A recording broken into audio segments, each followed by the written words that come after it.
Alright, so we got this Reliance 7.5 horsepower single phase motor, totally enclosed, fan cooled, after it came back from the motor repair shop when they'd gone through it.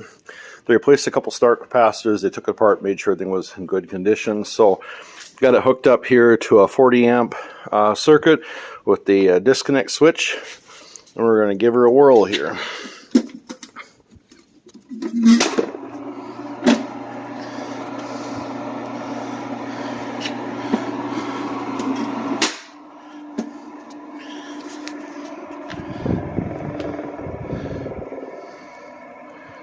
That key is stuck in there.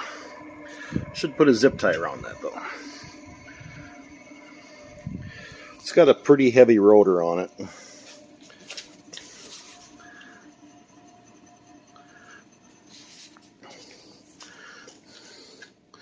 They don't make them like that anymore.